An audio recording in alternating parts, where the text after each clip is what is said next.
Hey guys, welcome to our YouTube channel. So, ഇന്നത്തെ video എന്ന് പറയുന്നത് അതിനു മുന്നേ ഇന്ന് ഡിസംബർ 28 കഴിഞ്ഞ വർഷം ഇതേ സമയം ഞങ്ങൾ കാശ്മീർ ഡൽഹിയൊക്കെ പോയിട്ട് തിരിച്ച് ട്രെയിനിൽ വന്നുകൊണ്ടിരിക്കുകയാണ്. ആ ഒരു ജേർണി ആയിരുന്നു ആ ഒരു സമയത്ത്. അപ്പോൾ ഇന്ന് അതേ വർഷം ആ ഒരു മൊമെൻ്റ് ആലോചിക്കുമ്പോൾ, കാരണം ഞാനന്ന് ഒട്ടും എനിക്ക് വയ്യായിരുന്നു. കാരണം തിരിച്ച് ഉള്ള ട്രെയിൻ യാത്ര എന്ന് പറയുന്നത് ഭയങ്കര ദുരിതം പിടിച്ച ഒരു യാത്രയായിരുന്നു. അപ്പോൾ ഞാൻ ഫുള്ള് വൊമിറ്റിങ്ങും തലകറക്കവും അങ്ങനെ ആയിട്ട് കിടക്കുമായിരുന്നു. അതുകൊണ്ട് എനിക്കൊന്നും ഓർമ്മയില്ലായിരുന്നു. സോ 2023-28 ഡിസംബറിൽ നിന്നും 2024 ഡിസംബർ 28 എത്തിയപ്പോൾ, ഡിസംബർ 28 വരെ എത്തിയപ്പോഴുള്ള കാര്യങ്ങൾ എന്ന് പറയുന്നത് വളരെ നിസ്സാര കാര്യങ്ങളൊന്നും അല്ല. ഓഫ് കോഴ്സ് കുറേ കാര്യങ്ങൾ നടന്നിട്ടുണ്ട്. അപ്പം അതിൻ്റെയൊക്കെയുള്ള ഒരു സമ്മപ്പ് ചെയ്യാനുള്ള ഒരു എനിക്ക് തോന്നുന്നു ഏറ്റവും അവസാനത്തെ വീഡിയോ ആയിരിക്കും ഈ വർഷത്തെ ലാസ്റ്റ് എൻ്റെ യൂട്യൂബ് ചാനലിൽ വരുന്നത്. So this one is this. അപ്പം എന്താണ്, നമുക്ക് ജസ്റ്റ് ഞാൻ എല്ലാ കാര്യങ്ങളൊന്നും ഞാൻ പറയുന്നില്ല. എനിക്ക് ഈ വർഷം എന്താണ് തോന്നിയത്, അല്ലെങ്കിൽ എൻ്റെ ഈ ഒരു വർഷം എങ്ങനെ ഉണ്ടായിരുന്നു എന്നുള്ള എക്സ്പീരിയൻസ് ആണ് ഞാൻ നിങ്ങളുടെ അടുത്ത് ഷെയർ ചെയ്യാൻ ഉദ്ദേശിക്കുന്നത്. അപ്പം നമുക്ക് പോവാം. ഓക്കെ, സോ ഫസ്റ്റ് ജാനുവരി ആയിരുന്നു. എനിക്ക് തോന്നുന്നു ജനുവരി മാസത്തിൽ ഞങ്ങൾ ട്രിപ്പ് പോയിട്ട് തിരിച്ചു വന്നിട്ട് ക്ലാസ്സിലൊന്നും അങ്ങനെ ആരും കയറിയില്ല. ഫുൾ യാത്രയുടെ ക്ഷീണവും കാര്യങ്ങളൊക്കെ ആയിരുന്നു. എനിക്ക് തോന്നുന്നു ജാനുവരി 17 ഒക്കെ ആയപ്പോഴത്തേക്കും ഞാൻ പിന്നെ തിരിച്ച് വീട്ടിലോട്ട് തന്നെ പോയി. കാരണം എനിക്ക് യൂറിനറി ഇൻഫെക്ഷൻ സ്റ്റാർട്ട് ചെയ്ത സമയമായിരുന്നു. അത് ഭയങ്കര ഒരു സീനായിരുന്നു. അത് കുറച്ച് സീൻ കോൺട്രി ആയിട്ടുള്ള ഒരു സമയമായിരുന്നു. ഞാൻ വീട്ടിൽ നിന്ന് റെസ്റ്റ് എടുത്തു, വെള്ളമൊക്കെ കുടിച്ച് ശരിയായി. ബട്ട് എന്നിരുന്നാൽ കൂടിയിട്ടും കറക്റ്റ് സമയത്ത് യൂറിൻ പാസ് ഔട്ട് ചെയ്യാൻ പറ്റാത്തതിൻ്റെ ഒരു പ്രശ്നമുണ്ടായിരുന്നു. കാരണം ട്രെയിനിൽ നമ്മൾ അത്രയും യാത്ര ചെയ്ത് വന്നിട്ടും അവിടുത്തെ ഒരു വാഷ്റൂമിൻ്റെ ഒക്കെ ഒരു ഇത് വെച്ചിട്ട് ഞങ്ങൾ ഗേൾസ് പൊതുവെ അങ്ങനെ ആരും അവിടുത്തെ ടോയ്ലറ്റിൽ അങ്ങനെ യൂസ് ചെയ്തിട്ടില്ലായിരുന്നു. സോ അതിൻ്റെ ഒരു പ്രശ്നം എന്നെ നന്നായിട്ട് അഫക്റ്റ് ചെയ്തിട്ടുണ്ടായിരുന്നു. അതുകൊണ്ട് അതൊരു ഭയങ്കര സീനായിരുന്നു. അങ്ങനെ എനിക്ക് ഇൻഫെക്ഷൻ വന്നിട്ട് ഞാൻ ഹോസ്പിറ്റലൊക്കെ പോയി 2 ദിവസമൊക്കെ ട്രിപ്പിട്ട് കിടക്കുകയായിരുന്നു. മരുന്നൊക്കെ യൂസ് ചെയ്തിട്ട് ആ ഒരു മാസം അങ്ങനെ ചിലവായി പോയി, തീർന്നു. പിന്നെ ഫെബ്രുവരി എന്ന് പറയുമ്പോഴത്തേക്കും 8 സംതിങ് എങ്ങാണ്ടാണ് നമ്മുടെ കാർണിവലും അതിൻ്റെ കൂടെ തന്നെ നടന്നത്. അന്ന് നല്ല രസമൊക്കെ ആയിരുന്നു. നമ്മുടെ ലാസ്റ്റ് നമ്മൾ ക്യാമ്പസിൽ ഇറക്കുന്ന അവസാനത്തെ പരിപാടിയായിരുന്നു അത്, ഡാൻസ് എന്ന് പറയുന്നത്. നമ്മളെല്ലാവരും കൂടി നല്ല രീതിയിലുള്ള പ്രാക്ടീസും കാര്യവും നല്ല സോങ് സെലക്ട് ചെയ്ത് നമ്മൾ എല്ലായ്പ്പോഴും നമ്മൾ ചവറ് പോലെ വാരിക്കോരിയ സോങ്സ് എടുത്തിട്ട് നമ്മൾ ജസ്റ്റ് എന്തെങ്കിലുമൊക്കെ 2-3 സ്റ്റെപ്സ് കളിച്ചിട്ട് പ്രാക്ടീസ് ചെയ്ത് അങ്ങ് ഇറക്കുമായിരുന്നു. പക്ഷെ ഇപ്രാവശ്യം നല്ല പക്ക ക്ലിയർ ആയിട്ട് ഉള്ള സ്റ്റെപ്സ് ഒക്കെ ഇറക്കിയുള്ള ഐറ്റമാണ് ഇറക്കിയിരിക്കുന്നത്. നല്ല എനിക്ക് one of the most favourite dance cover video എന്ന് തന്നെ പറയാം. കാർണിവലിന് കളിച്ച ഡാൻസ് 12th to 22 തോന്നുന്നു. 12th to 22 ഞങ്ങൾക്ക് ഒരു ഇന്റേൺഷിപ്പ് ഉണ്ടായിരുന്നു കൊച്ചി വെച്ചിട്ട്. ഞങ്ങളുടെ ക്ലാസ്സിലുള്ളവർ 10 ദിവസത്തെ കൊച്ചി വെച്ചിട്ടുള്ള ഇന്റേൺഷിപ്പ് ആയിരുന്നു. സോ ഞങ്ങൾ അവിടെ പോയി. വളരെ നല്ലൊരു എക്സ്പീരിയൻസ് ആയിരുന്നു. നല്ല 10 ദിവസമായിരുന്നു കേട്ടോ. സത്യം പറയുവാണെങ്കിൽ നമുക്ക് കുറേ കാര്യങ്ങൾ ഷെയർ ചെയ്യാൻ പറ്റി, മനസ്സ് തുറന്ന് കുറേ സംസാരിക്കാൻ പറ്റി. നമുക്ക് ഇപ്പം എത്രയൊക്കെ ആയാലും നമുക്ക് ആ ഒരു ക്ലാസ്സിൽ വരുന്ന വൈബല്ല, നമുക്ക് ഒരു ദിവസം 24 hours ഒരാളെ മൊത്തത്തിൽ കിട്ടുക എന്ന് പറയുന്നത്. അപ്പോൾ നമുക്ക് കുറേ കാര്യങ്ങൾ നമുക്ക് ഷെയർ ചെയ്യാൻ പറ്റി. നല്ല ബ്യൂട്ടിഫുൾ ആയിട്ടുള്ള മൊമെന്റ്സ് ആയിരുന്നു ഓരോരുത്തരെ വെച്ചിട്ട്. അങ്ങനെ ആ 10 ദിവസം കൊണ്ടിട്ടും അതും അങ്ങ് പോയി. നെക്സ്റ്റ് അത് കഴിഞ്ഞ് മാർച്ചിൽ എനിക്ക് തോന്നുന്നു ഒരു 19th ഒക്കെ ആയപ്പോഴത്തേക്കും ഗോഡ് മൂവിയുടെ ഇതൊട്ടായിരുന്നു, ഷൂട്ടിംഗ് ഉണ്ടായിരുന്നു. അത് മൊത്തം വൈകിട്ട് 6 മണി തൊട്ട് വെളുപ്പിന് 6 മണി വരെയുള്ള ഷൂട്ടായിരുന്നു. അപ്പോൾ ആ ഷൂട്ട് ഉണ്ടായിരുന്നു ഒരു 7 ദിവസം. അപ്പം 7 ദിവസവും പോയായിരുന്നു. കണ്ടിന്യൂസ് ക്ലാസ്സിന് പോകുന്നു, വൈകിട്ട് വരുമ്പോഴത്തേക്കും പിന്നെ ഷൂട്ടിന് ആയിട്ട് പോകുന്നു. അത് നല്ലൊരു എക്സ്പീരിയൻസ് ആയിരുന്നു. നമുക്ക് വിജയ് സാറിനെ അടുത്ത് നിന്ന് കാണാൻ പറ്റി, തൊട്ടടുത്ത് നിന്ന് കാണാൻ പറ്റി. അവിടെ ആക്ഷൻ പറയുമ്പോഴൊക്കെ തിരിഞ്ഞു നോക്കുന്നത് പറയെങ്കിലും പക്ഷെ നമുക്ക് നമ്മൾ തൊട്ടടുത്ത് നിൽക്കുകയല്ലേ, അങ്ങനെ അതിനൊരു ചാൻസ് കിട്ടി. പുള്ളിയെ അടുത്ത് നിന്ന് കാണാൻ പറ്റിയ ഒരു ഭാഗ്യം കിട്ടി. അതുകൊണ്ട് മാർച്ച് അങ്ങനെ അങ്ങ് പോയി. എക്സാമും ഷൂട്ടും കാര്യം കഴിഞ്ഞിട്ട് പിന്നെ അതങ്ങ് പോയി. പിന്നെ അത് കഴിഞ്ഞ് ഏപ്രിൽ. സോ ഏപ്രിൽ പകുതി തൊട്ട് എനിക്ക് തോന്നി ഏപ്രിൽ 14 തൊട്ടിട്ട് ഞാനാണെങ്കിൽ പ്രോജക്റ്റിന് വേണ്ടിയിട്ട് ഞാൻ ഇവിടെ കമ്പനിയിൽ ഞാൻ ജോയിൻ ചെയ്തു. പ്രോജക്റ്റ് ചെയ്യാൻ വേണ്ടിയിട്ട് ഞാനിവിടെ അവിടുന്ന് നമുക്ക് സെം എക്സാമിൻ്റെ ലാസ്റ്റ് ഇയർ പ്രോജക്റ്റിൽ നമുക്ക് പുറത്തു പോയി ചെയ്യാം. അപ്പോൾ ആ പ്രോജക്റ്റിന് വേണ്ടിയിട്ട് ഞാനാണെങ്കിൽ ഇവിടെ വന്നു, ആലപ്പുഴ വന്നു, ഞാൻ ചെയ്തു. അപ്പം എന്താ പറയുന്നത്, ആ ഒരു ഇത്രയും നാൾ നമ്മുടെ കൂടെ ഉണ്ടായിരുന്ന ആൾക്കാരിൽ നിന്നും ഒരു സെപ്പറേഷനിൽ നിന്നും പെട്ടെന്ന് ഞാൻ മാത്രമേ ഉണ്ടായിരുന്നുള്ളൂ ഇത്രയും സമയം ടൈം പീരീഡ് എടുത്തിട്ട് പുറത്തു പോയി ചെയ്തിട്ടുള്ള കുട്ടി. അപ്പോൾ അതൊരു എക്സ്പീരിയൻസ് ആയിരുന്നു. കാരണം ഞാൻ ഓൾറെഡി മെന്റലി പ്രിപ്പയർ ചെയ്തിരുന്നത് കൊണ്ട് എനിക്ക് ആദ്യം വലിയ വിഷമമൊന്നും തോന്നിയില്ല. പിന്നെ ഡേ ബൈ ഡേ ആയിരുന്നു അതിന്റെ ആഘാതങ്ങൾ ഏറ്റുകൊണ്ടിരുന്നത്. അപ്പൊ ഏപ്രിൽ മാസം അങ്ങനെ അങ്ങ് പോയി. ദെൻ മെയ് മാസം ഫുൾ ഞാൻ ഇവിടെ ആലപ്പുഴ തന്നെയായിരുന്നു. പ്രോജക്റ്റ് ഫുൾ ചെയ്യുന്നു, അതിന്റെ കാര്യങ്ങള്, കമ്പനിയിലെ കാര്യങ്ങൾ ഫുൾ, അതിന് വേണ്ടിയിട്ടുള്ള റിസൾട്ട് എടുക്കാൻ വേണ്ടിയിട്ട് ക്യാമ്പസിലോട്ട് വരുന്നു, കോളേജിൽ വരുന്നു. ഇടയ്ക്കൊക്കെ കാണാൻ പറ്റുവാണെങ്കിൽ ആൾക്കാരെ കാണാൻ പറ്റുന്നുള്ളൂ. അങ്ങനെ ഒരു ഇതായി. സച്ചുവിനെയും ഞാൻ മെയ് 1 കണ്ടാണ് കണ്ടത്. അങ്ങനെ അതൊക്കെ കഴിഞ്ഞിട്ട് തിരിച്ച് ഞാനാണെങ്കിൽ വന്ന് മെയ് ലാസ്റ്റ് ഒക്കെ ആയപ്പോഴത്തേക്കും ആണ് എൻ്റെ മൈൻഡ് നന്നായിട്ടൊന്ന് കുലുങ്ങി തുടങ്ങിയത്.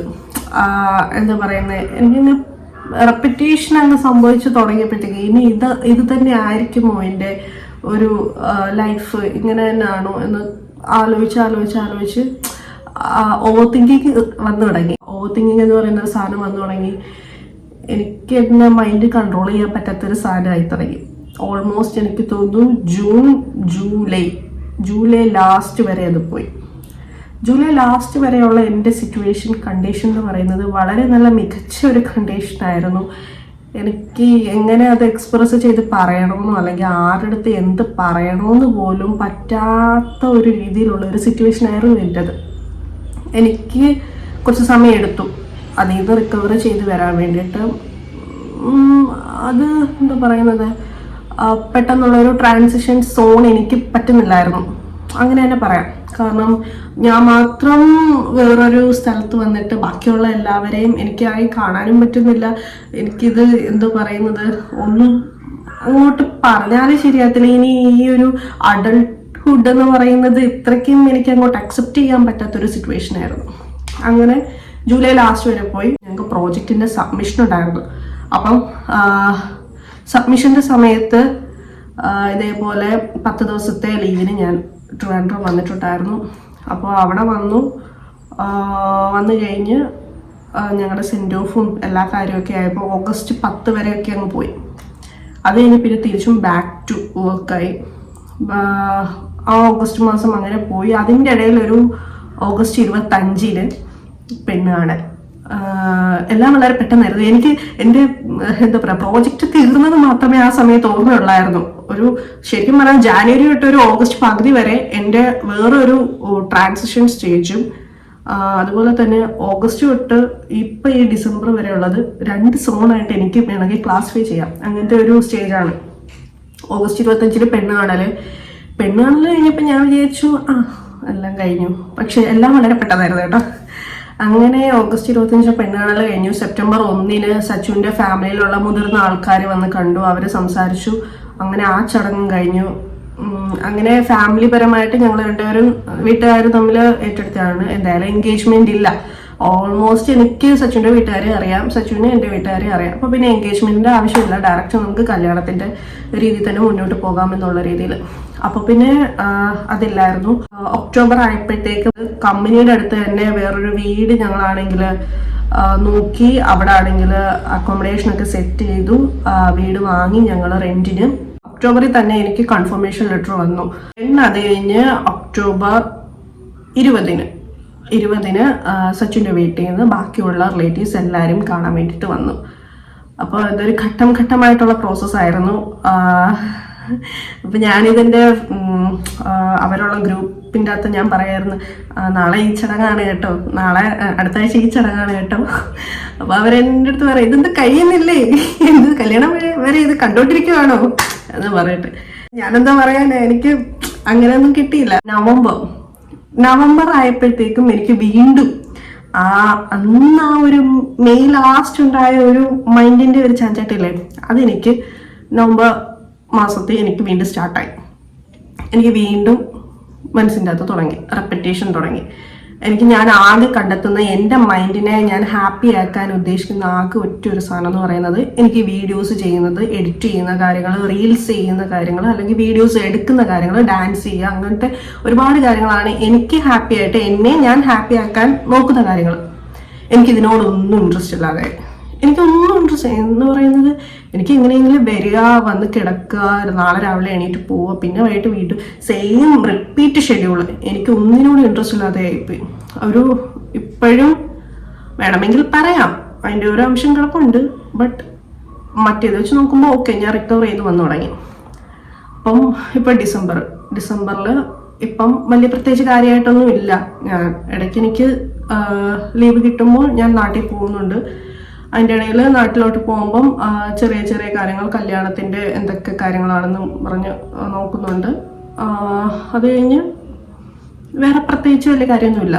സോ എൻ്റെ 2024 എന്ന് പറയുന്നത് ഇത്രയും ഒരു ചെറിയൊരു സ്റ്റോറിയാണ്, വലിയ കാര്യമായിട്ടൊന്നും ഇല്ല.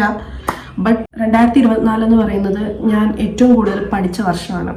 അതിന് കാര്യം എന്താണെന്ന് വെച്ച് കഴിഞ്ഞാൽ, എനിക്ക് ആരെങ്കിലും ഒരാൾ കൂടെ വേണം. എനിക്ക് ആ ഒരാളുണ്ടെങ്കിൽ എനിക്ക് ചെയ്യാൻ പറ്റത്തുള്ളൂ. എന്ത് കാര്യമാണെങ്കിലും, എന്ത് കാര്യമാണെങ്കിലും, what ever may be it is, എനിക്ക് എന്ത് കാര്യം വേണമെങ്കിലും എനിക്ക് ഒരാൾ കൂടെ ഹെൽപ്പിന് വേണം എന്ന് ചിന്തിക്കുന്ന ഒരാളായിരുന്നു ഞാൻ. പക്ഷെ ഇവിടെ വന്ന് ഒറ്റയ്ക്ക് ജീവിക്കാൻ പഠിച്ചപ്പോഴാണ് കറക്റ്റ് ജീവിതം എന്താണെന്ന് മനസ്സിലായത്. നമ്മളെ സപ്പോർട്ട് ചെയ്യാൻ ലാസ്റ്റ് നമ്മുടെ കൂടെ നമ്മൾ മാത്രമേ ഉള്ളൂ. അതിനി എത്രയൊക്കെയാണ് ശരിയാണ് പറയുന്ന പേരൻസ്, ഫ്രണ്ട്സ് എല്ലാവരും ഉണ്ടെങ്കിലും ജീവിതം നമ്മൾ പഠിക്കുന്നത് വേറൊരു സ്ഥലത്ത് ചെന്ന് ഒറ്റയ്ക്ക് ജീവിക്കാൻ പഠിക്കുമ്പോഴാണ്.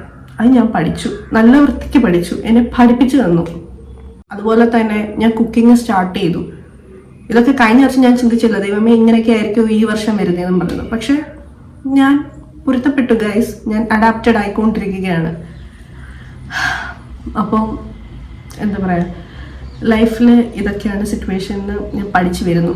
വല്ലാണ്ടങ്ങ് എന്താ പറയുന്നത്, കുഴപ്പമില്ല. പക്ഷെ എനിക്ക് ഈ അഡൽട്ട്ഹുഡ് തീരെ ഇങ്ങോട്ട് പിടിക്കുന്നില്ല. എനിക്ക് ഇപ്പോഴും ഞാൻ സ്റ്റക്ക് ചെയ്തിരിക്കുന്നത് എൻ്റെ PGയുടെ ഫസ്റ്റ് ദിവസത്തെ ക്ലാസ്സിലാണ്. അപ്പം അതിൽ നിന്ന് മാറി വരാൻ കുറച്ച് റിക്കവറി ടൈം വരും. ഞാനത് എപ്പോഴും എൻ്റെ ഫ്രണ്ട്സിനോട് പറയാറുണ്ട്, എനിക്ക് പറ്റുന്നില്ല, എനിക്ക് ഈ സിറ്റുവേഷൻ പറ്റുന്നില്ല, പഠിച്ചു തന്നെ ഇരുന്നാൽ മതിയായിരുന്നു, പെട്ടെന്നായിപ്പോയി എല്ലാം, 2 വർഷം പോയൊരു പോക്ക് എന്ന് പറഞ്ഞിട്ട്. ഇനിയിപ്പോൾ പറഞ്ഞിട്ട് കാര്യമില്ല, പ്രായം കൂടുന്നു. ഞാനാണെങ്കിൽ എനിക്കാണെങ്കിൽ ഈ ഒരു സിറ്റുവേഷൻ പറ്റാത്തതുകൊണ്ട് എനിക്കാണെങ്കിൽ തലയിലും മുടിയൊക്കെ കൊഴിച്ചിൽ കണ്ടു കഴിഞ്ഞാൽ എൻ്റെ ദൈവമേ പെറ്റ തള്ള സഹിക്കില്ല, അമ്മാതിരി കൊഴിച്ചിൽ. സ്ട്രെസ് കൂടുന്നു, മുടി കൊഴിച്ചിൽ കൂടുന്നു, സ്ട്രെസ് കൂടുന്നു, മുടി കൊഴിച്ചിൽ കൂടുന്നു. ഞാനാണെങ്കിൽ പിക്കൊന്നും എടുത്ത് വെച്ചിട്ടില്ലായിരുന്നു. കാരണം പിക്ക് എടുത്ത് വെച്ച് എനിക്കത് ഡെയിലി കാണുമ്പോൾ സങ്കടമാവുമെന്ന് വിചാരിച്ചിട്ട് ഞാനൊന്നും എടുക്കാറില്ലായിരുന്നു. എനിക്ക് ഓരോ ദിവസവും ഞാൻ ചുമ്മാ ഇങ്ങനെ ആക്കുമ്പോൾ തന്നെ മുടി പോവാം. എനിക്ക് പറഞ്ഞിട്ട് കാര്യമില്ല. അപ്പോഴാണ് എനിക്ക് കാര്യം മനസ്സിലായി, പ്രായമായി വരിക. പിന്നെ അത് കഴിഞ്ഞ് കുറച്ച് നാൾ കഴിഞ്ഞിട്ട് ഞാനാണെങ്കിൽ ഇവിടെയൊക്കെ ചുമ്മാ ഞാനിങ്ങനെ നോക്കിയപ്പം എൻ്റെ 2-3 മുടി നരച്ചിരിക്കുന്നു. സ്ട്രെസ്, പ്രായമാവുക, അഡൽട്ട്ഹുഡ് കണ്ടീഷനൊക്കെ സ്റ്റാർട്ട് ചെയ്ത് തുടങ്ങുക. നടുവേദന, കാലുവേദന, കഴുത്ത് വേദന, പെടലി വേദന, ദേഹം വേദന, അങ്ങനെ പറയുന്ന സകലമാന വേദനകളും ഇപ്പോൾ സ്റ്റാർട്ടായിട്ടുണ്ട്. എന്താ പറയുന്നേ, അപ്പം ജീവിതത്തിൻ്റെ ഒരു കാഴ്ചപ്പാട് എന്ന് പറയുന്നത് കറക്റ്റ് മനസ്സിലാക്കി തന്ന 2024-നും ഇനി വരാൻ പോകുന്ന 2025-ൽ എന്താണ് നടക്കുന്നതെന്ന് എനിക്ക് പറയാൻ പറ്റത്തില്ല ഗൈസ്. ഇങ്ങനെയൊക്കെയാണ്, നമ്മളൊന്നും പ്രഡിക്റ്റ് ചെയ്യാത്ത കാര്യങ്ങളാണ് ജീവിതത്തിൽ നടക്കുന്നത്. അപ്പം ഇപ്പം ആ ഒരു വർഷത്തിൽ നിന്ന് ഇങ്ങനെ മാറി ചിന്തിക്കുമ്പം ഒരുപാട് കാര്യങ്ങൾ ലൈഫിൽ പഠിച്ചു, അത്രയേ ഉള്ളൂ. അല്ലാതെ എന്താ പറയുക, ഞാൻ അത്രയ്ക്കും ഫാർ മച്ച് ബെറ്ററായി എന്നൊന്നും എനിക്ക് പറയാൻ കഴിയില്ല. കാരണം ഞാൻ ബെറ്റർ ആയിക്കൊണ്ടിരിക്കുന്നതേ ഉള്ളൂ. കുഴപ്പമില്ല, ഇറ്റ്സ് മൂവ് ഓൺ ചെയ്താലേ പറ്റത്തുള്ളൂ. അപ്പോൾ ഇത്രയൊക്കെ ഉള്ളൂ. പിന്നെ ഇനി അടുത്ത വർഷം കുറേ വിഷ് ലിസ്റ്റ് എഴുതി വെച്ചിട്ടുണ്ട്. അതൊക്കെ ഇനി നടന്നാൽ മതി എന്നാണ് എൻ്റെ ആഗ്രഹം. നടക്കണം. അപ്പോൾ ഇത്രയൊക്കെ ഉള്ളൂ ഗൈസ്. നിങ്ങൾക്കും 2024 എന്ന് പറയുന്ന വർഷം നല്ലൊരു വർഷമാണെന്ന് തന്നെ ഞാൻ വിശ്വസിക്കുന്നു.